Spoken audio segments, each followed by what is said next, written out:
Many people have innate abilities that they were born with, such as the ability to have out-of-body experiences and psychic abilities. In this video, we'll discuss ways to develop these abilities in which you should start seeing immediate results within your first week. An aura is an energy field that surrounds all living and non-living things. Everything is interconnected in our solar system. Each one of the cells in our bodies generates electricity. As we've seen with lightning, electricity connects with other bolts of lightning to create chain lightning, as like attracts like. Your aura is an electromagnetic field that surrounds your body. Look into a mirror and gaze at a spot a few inches away from your ear or the top of your head. At first, you might see a nearly invisible field of energy, about 1 inch from your head. As you continue to focus on this area, a color will begin to show. This is the color of the energy your body is emitting. It's like a lie detector. You can tell if people are living in negativity or fear by the color of their auras, which will have red or black in them. You can also see auras in other objects, such as a tree or a seashell. With practice, this ability will become easier and easier to do.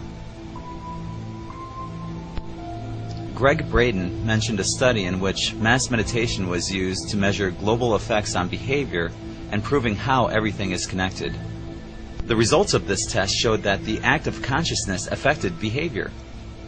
Crystals can be seen as plasmatocytes in a blood analysis. Fiber optics work on a thin crystal fiber technology that transmits information over thin lines of this material. ESP can be developed in a similar way by creating visual waves of energy and transmitting these waves to another person through thought, concentration, and visualization. In theory, our thoughts create the holograms for the images which are sent from one person to another. Here's how two people can work on telepathy. Find 5 pairs of small household items. Each person will sit back to back with one set of these items in front of them. One person will pick up an item and try to send a telepathic message to the other, while the other tries to guess what that item is. The person sending the telepathic message can experiment in different ways on telepathically sending the object, such as envisioning many of the same objects in a group or associating the object with your other senses. When the person has guessed which item was sent telepathically, both participants will hold the item out to their side to compare their results. If you're using 5 items, you have a 1 in 5 chance in guessing correctly. If your results are over 20% correct, then you're beating the probability of chance. If your results are over 50%, then you're developing this ability quite well.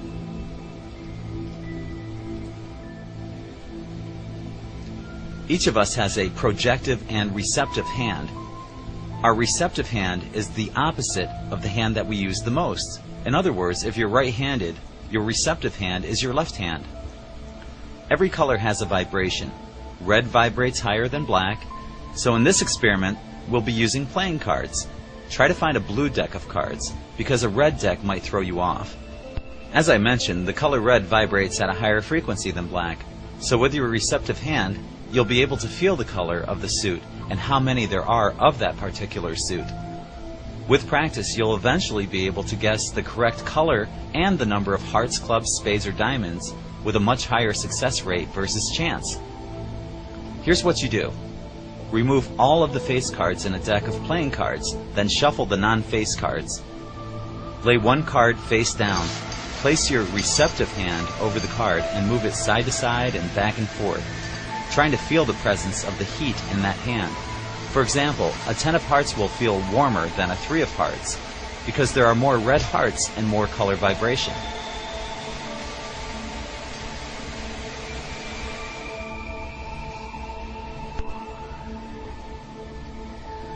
Similar to telepathy, telekinesis uses the mind to move objects. There's a plethora of information about this on YouTube, but I'll cover this briefly on this video. Telekinesis is very difficult to do and takes incredible concentration. When beginning to experiment with telekinesis, start out with small, lightweight objects. Expect to put a lot of time and effort before you begin to see results. Don't ever become frustrated if you don't receive immediate results. You have the ability to do so much more than what you've ever dreamed. Always try to push your perceived limits, and please remember, the only person who can hold you back is yourself.